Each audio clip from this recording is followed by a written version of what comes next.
Pedro from A&P-Reacts. I'm here today with Justin Biggs of Sorcerer to do another edition of classic albums, this time Sepultura with Arise. Arise. So before we get into the album, let me ask you, is this your favorite Sepultura album? I have to say that this is like, for me, if I'm going to like go through like the Sepultura discography, because I actually found them on the Chaos AD, the one that comes after. The one after. So, I worked my way backwards through their discography. And yeah, I have to say, like, this one for me is probably like the best as it combines the elements of what will come and the elements of what was. So it's like the bridge album, and I really like this album. It was my gateway to metal, this album. A friend of mine, I was the only guy in town, small town in Portugal. I was the only guy that had a double deck tape recorder. And he had a TDK tape with Beneath the Remains on one side and Arise on the other. So for a period of 1 week, he was coming over to make tapes for other friends. And as you know, it's not like you could just record it on fast forward or whatever. You had to actually press play and then press record on the second deck. So I was forced to listen to this album and Beneath the Remains on loop for like a week. And when I started, I was like, oh my God, this is just noise. By the end of the week, I was like, fuck, this is amazing. Why haven't I been listening to this? So it completely changed my perspective on heavy metal, heavy music, whatever you want to call it. Like, this was my gateway drug. Yeah, I mean, it is a really good album. I mean, it's one of those ones that you can just put on and be like, oh yes, like it's just that, it has that sound, like that classic nostalgic 90s thrash sound that's just like, oh, I miss that. Yeah, the album came out in March 25th of 1991. Like I said, this was my gateway to heavy music. Also, the first ever metal shirt that I ever purchased was a Sepultura Arise, like the cover of the album t-shirt. So I have a lot of personal connections with this specific record.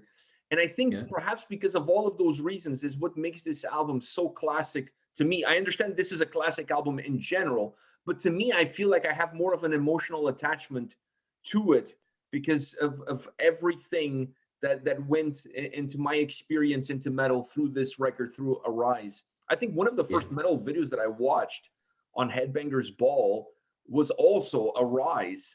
And seeing Max with that BC Rich, with his army camouflage shorts, I was like, that's the look that I want. I don't know how to play guitar. I don't have long hair, but I want that look. Like, that looks badass. So there's a lot of things about this album that really connected with me.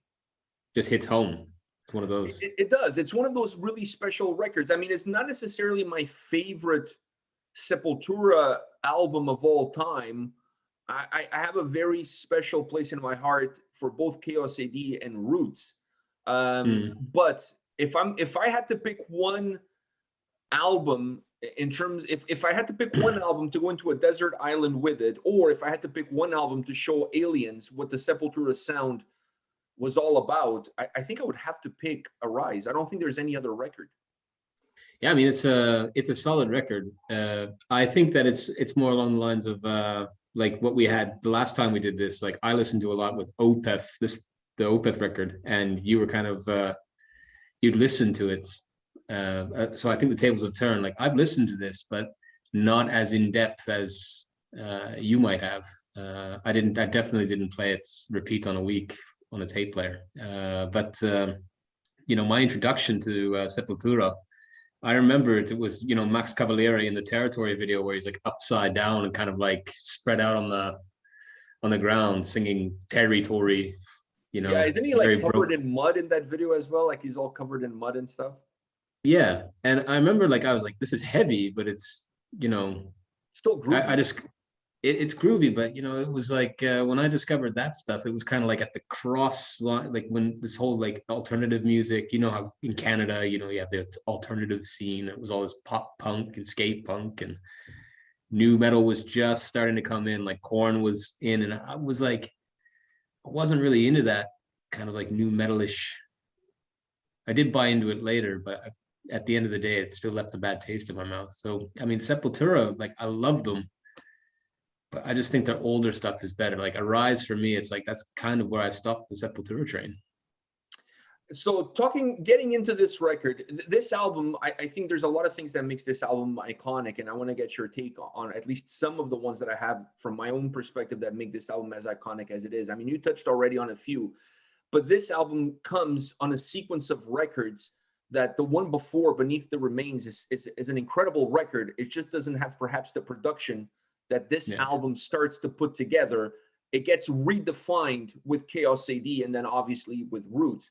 So to me, one of the reasons why this album is so iconic, and you touched on it, is this album is kind of a transition record from the past of the band, which was more raw, more aggressive, unfiltered, if you will, to a more polished, but still gritty, still heavy, still groovy sound. So this album is kind of like the bridge between the old Sepultura and what would become the new Sepultura. And I think that's one of the reasons why this album is so iconic.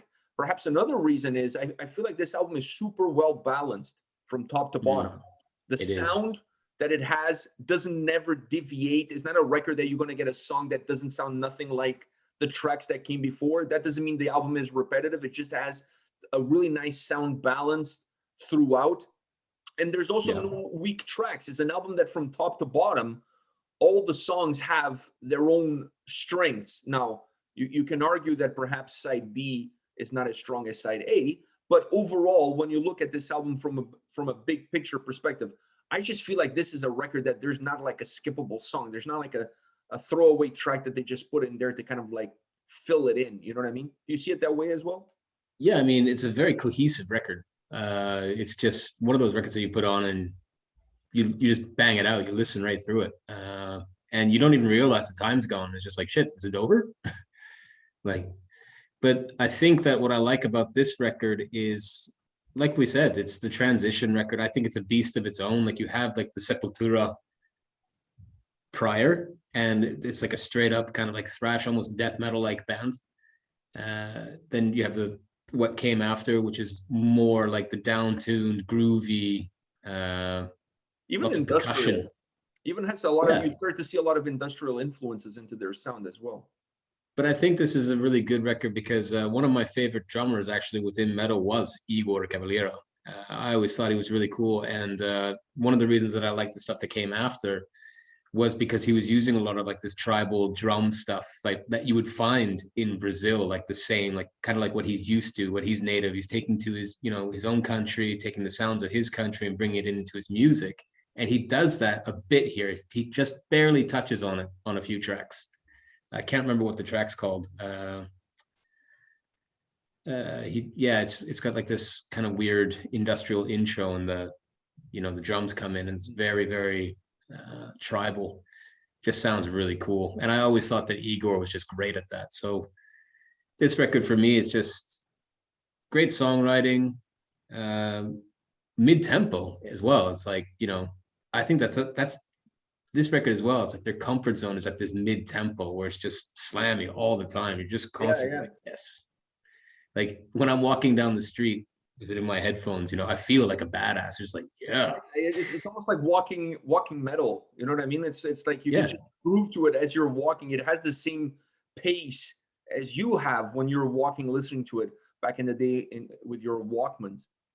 Yeah, I mean, it just has like this sound on it that I just enjoy. It just reminds me of like those old classic, Testament records, the old like when Slayer slowed things down, when Anthrax switched singers and they did like their kind of like mid-tempo groovy kind of thing. Like it just, I don't know. For me, this record is just spot on. It works really well. No, I touched on the lineup in terms of the track listing of this record. When the album came out, I spinned side A 1,000 times more than I did side B. It's not to say that side B is not as strong, but when you start off the record with Arise, Dead Embryonic Cells, and Desperate Cry, I mean, like that's the holy trinity of thrash metal when it comes to starting off an album with 3 incredible songs that just pound you to submission. So the question that I have for you is this: has this album held up to you, or have you changed your opinion about this album from the time it was released to now? Because when it first came out, like I said, I listened predominantly to side A. Not that I didn't like side B, because side B is super strong. I just felt like it didn't have the catchy bangers that you get with that side A. You know what I mean? Like those three opening tracks, I mean, even Murder is a great song, but those opening tracks really kind of create a certain mood that this record has. And I just never felt like that mood was replicated on the second side. This is when the album first came out. Now, in retrospect, when I listen to the album now, I see the album a lot more balanced all the way through. But at that time, I remember, you know, specifically on the tape, as soon as those three songs were over, I would rewind it so I could, not those three songs, but that side was over. I rewind it and go back and listen to that side A. I was really gravitating towards that opening. Yeah, I mean, Arise is like, I think that's Sepultura's best opener. It's just a great song. It's bang, like, poof, right in your face. But and even the opening, that kind of atmospheric opening that it has, that somber, dark opening. Yeah. Really incredible. Yeah, and I just love the way that it kicks in. And I think that Max Cavalera as well, like he has just one of those great growls. It's not like, you know, Floridian death metal or Swedish death metal. It's like he's got this own growl. Like, you know, when it's Max Cavalera growling and singing his songs. And that's why I kind of like Sepultura as well, because they stand out for that. But listening to this in retrospect, so a lot of hindsight, like I said, I discovered Sepultura with Chaos AD. So it was a long time before I worked my way back through their back catalog. And I was used to, you know, Roots and Territory. And what I found was, even though I loved those tracks, you know, they're also extremely repetitive. So I got kind of tired of them. Like I would play those, but then I wouldn't listen to the albums, to be honest. I was just like, okay, they're cool songs. I like the band, but it's just, it's not really. And then I discovered that they were a thrash band. And I went back and listened to this one, and it was just like, whoa, this is a totally different band. Mm-hmm. So, I mean, for me, this record is just hard hitting right out of the gates. And yeah, side B kind of, it doesn't lack ferocity or anything like that. But I think they kind of put all their eggs in one basket with side A. They took all these great songs. And I was going to say, I think they kind of, I mean, this is not something that was uncommon back then, which was for you to pack your best songs at the top of the record. And then kind of like a lot of records had, I'm not saying every record, but there was a lot of records that had a tendency to start off really strong. And then, you know, the air would kind of start to deflate off of the balloon as you progress through the record. And I think I always felt like this album, not that it doesn't have strength on the second half of the record, but it doesn't have that impact, that hookiness that you get from the first side of the album. The first side of the album is just, it's immediately tattooed in your brain. And I always felt like the second side of the album, you kind of had to work a little bit more through it, because it didn't just have that initial kick that the opening had. Yeah, I think that's kind of like if I think of a record along those lines, I would think of like Defenders of the Faith by Priest. You know, the first half of the record is just brilliant, and then those last few songs, they just kind of like, you know, dissipate like a fart in a fan factory. You know, it's just like, yeah, it's gone. Like the energy is gone out of this record. But in Sepultura's case, I think that the energy is still there. It's just that they're not like, you're just so overwhelmed by that intro. Like those first 4 tracks are brilliant. So I mean, you're just kind of like, whoa, what is this? And then, you know, you get into the latter half of that record, and it's just like, okay, you know, it's the same thing. It's still going, still good music, but it just doesn't have that.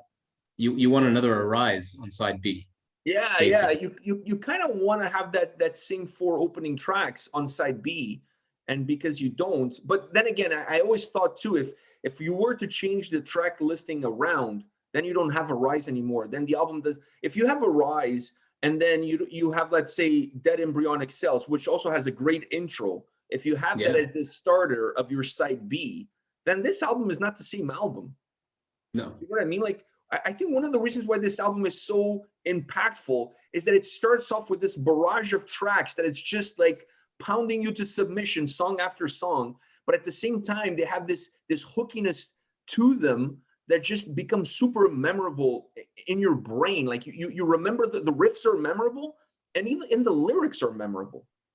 Yeah, I mean, there's just some great, the musicianship on this record is way better than what I would say that comes after. I mean, they're technically proficient. I think that's why they kind of numbed it down a bit. They didn't need to show anymore that we, yeah, we can play fast and we can play complicated riffs. So they kind of like stripped it down a bit later on. But I think that these the band plays great on this album. And yeah, I like I said, in hindsight, like we discussed like negatives and stuff like that about the albums. Like in hindsight, I would have liked to have a little bit more of that tribal drums, but I know that this was a transitional album for them. So I mean, I can't really expect that either going into it. But I think, like you said, you saw it a little, like very little of it on this record. You see a lot more on Chaos AD, and then you finally experience the full brunt of it on Roots. So there was a certain there was a certain growth as far as that drum sound is concerned.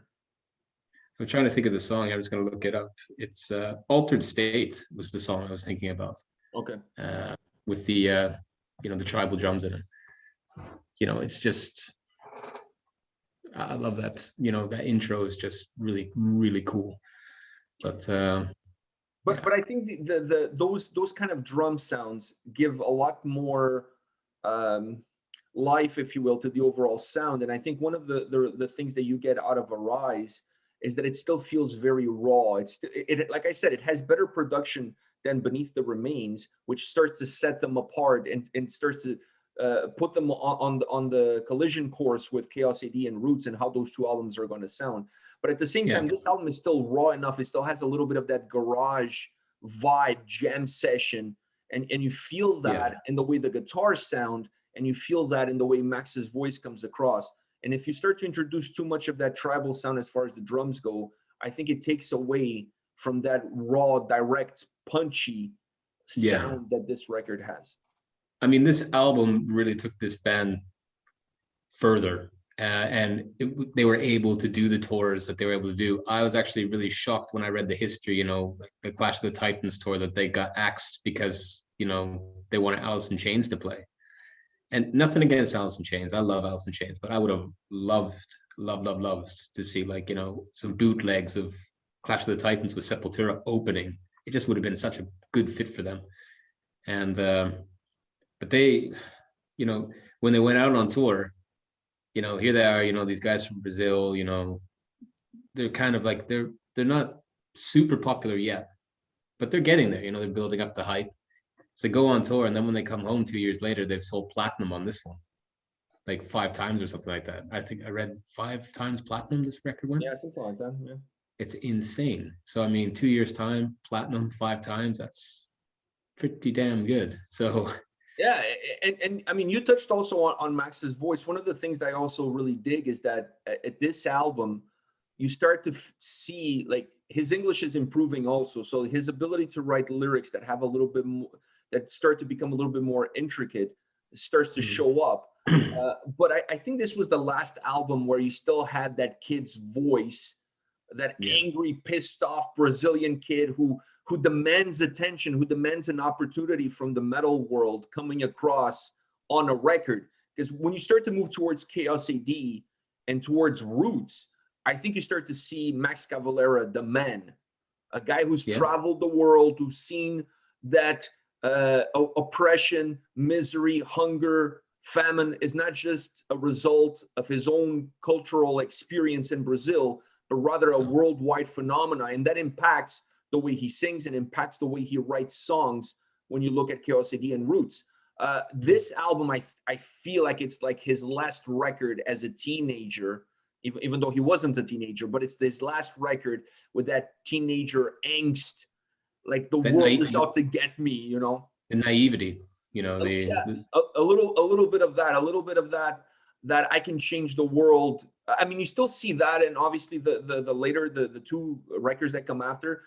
But I think from the 2 records that come after, it comes more from, this is the world that I see and I'm presenting it to you. On Arise, it almost feels a little bit more, this is the world that I see, but I think we can change it. And Chaos AD and Roots, sometimes it feels a little bit more, how can I say, not disconnected, but it feels like he's realizing that there's only so much I can do and there's things that are going to happen that we can't really change on our own. We can change as a collective, but we can't change it on our own.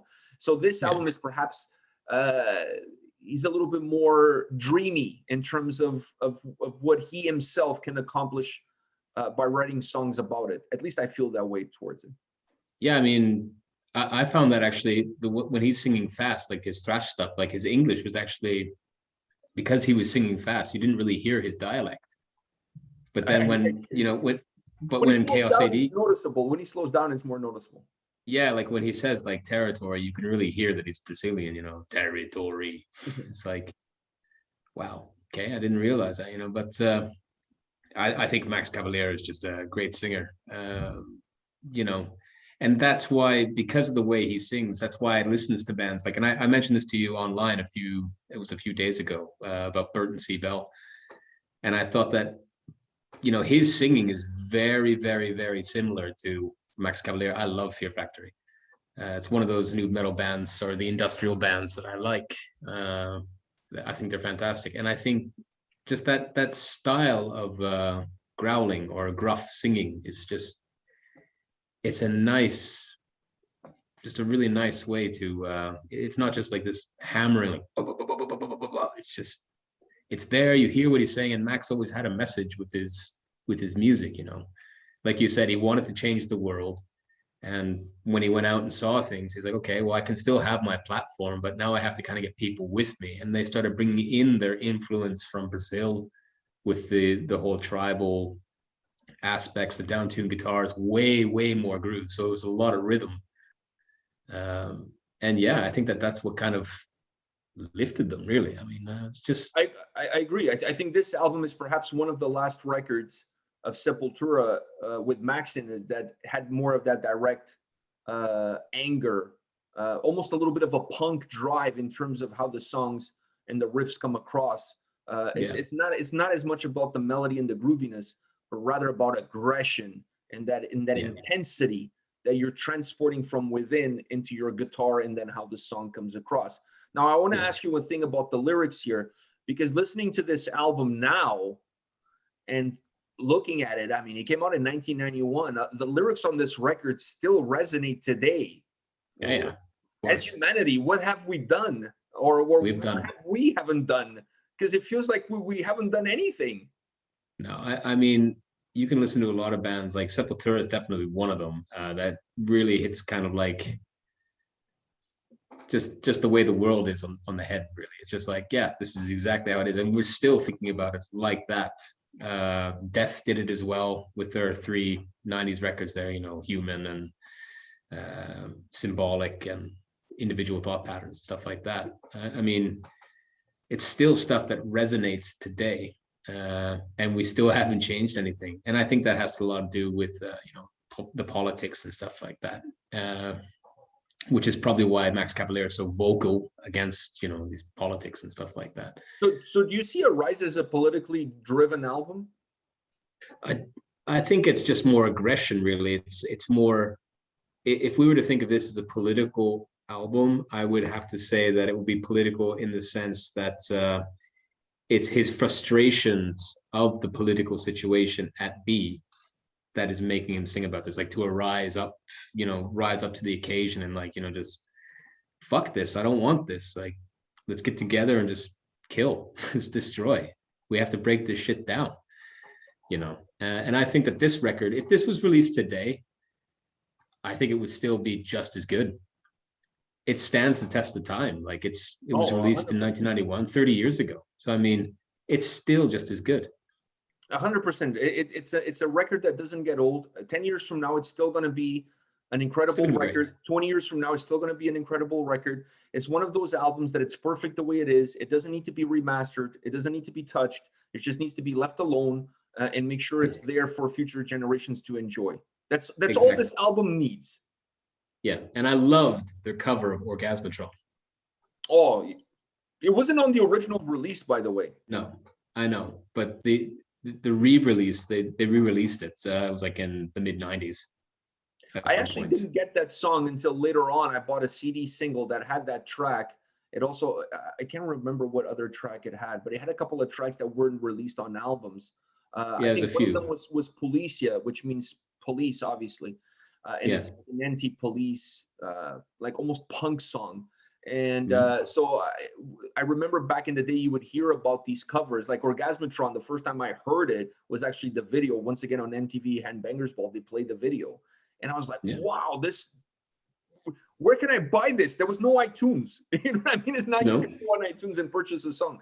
So back then, you kind of had to like, word of mouth. Like, where can I find this? Does somebody have it? Like a bootleg, something like. It's to me the versatility that they show on that cover, really making it their own, if you will. Because I'm sure Yeah. for a lot of kids back in that day listening to that song, I don't think a lot of kids knew it was a cover. They just took it as being their own track.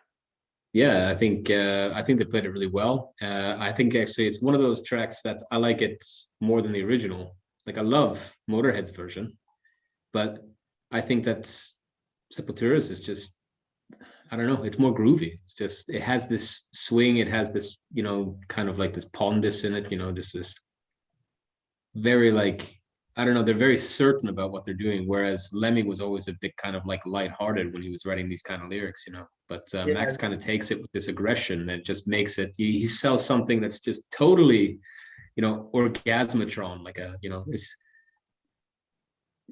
it's, it's a very childish like text and stuff like that. But it's he sells it and it's just aggressive, just like, yeah, Gasmatron, like. yeah, he has a way. He has a way, and I've spoken to him, by the way, about the lyrical content, and he said to me that that's the thing he hates the most is writing the lyrics for songs, which I find incredible because he always has a very cool way of saying exactly what I'm thinking or what I'm feeling at times. Like using two songs, one from this album and one from Beneath the Remains, but the line "walking these dirty streets with nothing but hate in my mind," I always gravitated towards that line because how many times did I walked on the street with nothing but hate in my mind because of whatever, of feeling like my parents didn't understand me or didn't know me, or because of school or because of somebody who did something to me, but that teenage hate, walking the Yeah. street with that hate, and using Sepultura's music as a vehicle to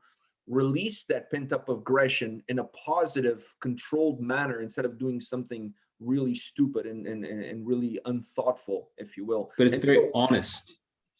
It's yeah, just honest it's the raw, text. pure honesty. The same thing like when you look at Dead Embryonic Cells and you look at the lyrics of that song, man, you Yeah. could totally draw a parallel to what's happening with coronavirus and the pandemic. A disease built, if you believe the conspiracy theories, you know what I mean, built in a lab, we die by technology's hands. It's really interesting that he had a way of writing songs from his own perspective, but songs that really connected with that young audience that had that built up frustration. And I think that natural approach that he has is what, for one thing, for me, is what made this album so special. Is that I was listening to this album and I felt like this is the album that I could have wrote in my diaries if I had the brain power to write lyrics like these. Yeah, I mean, I think the thing is, like, I got to meet Max once after a gig, and it was at Metal Days, and he's still just as humble as he was then. He's just a really nice dude. He looks angry, but he's just this nice dude. And I remember as well, like we were playing in Germany one time, and I was going up to the side of the stage to see who was playing, and it was Soulfly, and he just come barreling out from behind, and like I almost bumped into him because he ran backstage, and he was coming out the other side, and I was like, whoa, and he's just like, as he was running by, just gave me a smile and a, hey man. It's Yeah, just like, super. whoa. I'm happy to say, and for us to wrap up this classic album, I'm happy to say that he's my childhood hero as far as metal musicians and bands are concerned. And I'm lucky enough to have met him multiple times and chatted with him multiple times. And I would consider him a friend. Like last time he played in Toronto was the last show that I ever saw before the pandemic with Yeah. Soulfly. And after the show, he saw me in the crowd and he came out and he gave me a hug. And I remember at that time, we were already talking about the virus, right? And I was like, oh, I don't know if I should be doing this because the pandemic was kind of like already kickstarting, right? And I was like, you Yeah. know what? If I'm going to die from COVID, fuck it, might as well get it from Max. I mean, Yeah, like if I got want it from to a go, hug, Max. there's no better way. I mean, you know what I'm saying? Like if I'm going to tell people that I got COVID from somebody, might as well be from him. So like I Yeah, was like, fuck it. There's no way I'm not going to hug this dude. And I just give him a no, hug and we chatted for a bit. that's the way it is. But I'm just gonna say about this text and stuff before we wrap this up that I think that's kind of the thing. What I was gonna get at is like this humility, this humble nature, this honesty. It's very visceral, and I don't think he's not thinking like when he's writing the text, like because he hates it, but he knows that the song needs words. So when he sits down and writes, it's just totally what everybody else would be thinking. And I think that that's why it's so easily identifiable, and that's why it's so easy to get drawn into this, because it's just like, yes, this is exactly how I think. I had a shitty day today, or something's happened that just pissed me off. I'm angry, and his words aren't like this amazing poetry, but it's just visceral, honest, like straight up, this is it, this is life sucks. So it's just like, it's totally true. I just have one more question for you before we go on this. And that is, as you look at the discography of Sepultura, as you look at Arise specifically as such an iconic album, do you feel like this album in the thrash metal world and this band in the thrash metal world gets the credit no. or the dues that they deserve? No, I think that there's a lot owed to a band like Sepultura. They did a lot, and they still don't get credits. Like even when they branched off and started doing this more groove-laden metal, like that paved the way for so many other bands. So many people took from those guys, and there's only one real Sepultura, and yeah, even with the new singer as well, they're still great. I love the latest album. Yeah, Quadra is incredible. Yeah, it's just great. But I mean, in terms of dues being paid, no, I don't think so. Like there's so much owed to that band, even though they probably will say like, oh, nobody owes us anything. But yeah, I think the metal world as a collective really owes a big thank you to the Cavalera brothers and Sepultura as a whole, because they've done a lot. Like they've influenced so many bands, since, like I said, so many people have taken stuff from them and used like their style of music and kind of made a dollar off of it, while Sepultura is still just kind of like, they're doing their thing. They're still big, they're doing their thing. Yeah, but I don't know, just a thank you, Max, thank you, Igor, thank you, Sepultura would be nice to hear every so often.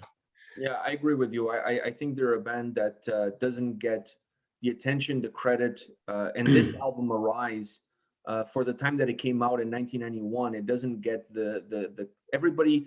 I think a lot of people, when they talk about Sepultura, people gravitate towards Roots because of the difference in sound that record had. It was really groundbreaking. The sound that it had, the drums, we talked about that. But I don't think you can get to Roots without taking the step from Beneath the Remains into Arise. So Arise, in my opinion, is a classic album because of what allowed them to do as a band, not just on that record, but allow them to do then going forward. Without Arise, you don't have the Sepultura of today. So you have to give this record the credit that it deserves for the time in which it was released, still holding up to today. And then you also have to give Sepultura credit for what they mean to thrash metal, to metal in general, and to the country of Brazil. They put, everybody put Brazil on the map. Yeah, from a heavy music perspective, they put Brazil on the map. I mean, everybody looks to Brazil because of the samba and the soccer, but I think if you're looking at the Holy Trinity, you're looking samba, soccer, Sepultura. You have to give them their credit. You have to, and I think that this album, 1991, in comparison, like you listen to records like Countdown to Extinction, Seasons of the Abyss, I think this album's heavier, to be honest. It is just a well put together album. It's an album I don't get tired of. It's an album where I don't skip through the songs. Countdown, I can skip through a song or two. Same with Seasons of the Abyss. Like, yeah, I'll skip through a few because they sound kind of similar, But this one it just has like this pull. Like when you listen to it, it's like, oh, I don't want to skip through it. This is just, it's got me hooked. So yeah, I think totally Sepultura has owed a great debt in the metal community. They put Brazil in terms of hard rock and heavy metal on the map. Like they're not just these crazy fans that do the Rock in Rio every year, but they've actually got some really super talented musicians as well. So they're not just fans. So I think that's, yeah, Sepultura is just, this album, it launched them into bigger things, and I'm glad for them. I just wish they would get a lot more recognition. Me too, me too. On that note, this is it for this video, Sepultura Arise Classic Albums Edition for the month of June. We will come back next month with another record. Yeah, we'll have to put it up. Yeah, we'll get a poll going somewhere, and somebody's going to vote for it, and we'll be back next month with another record with another band to chat about. See you, Justin. Take care.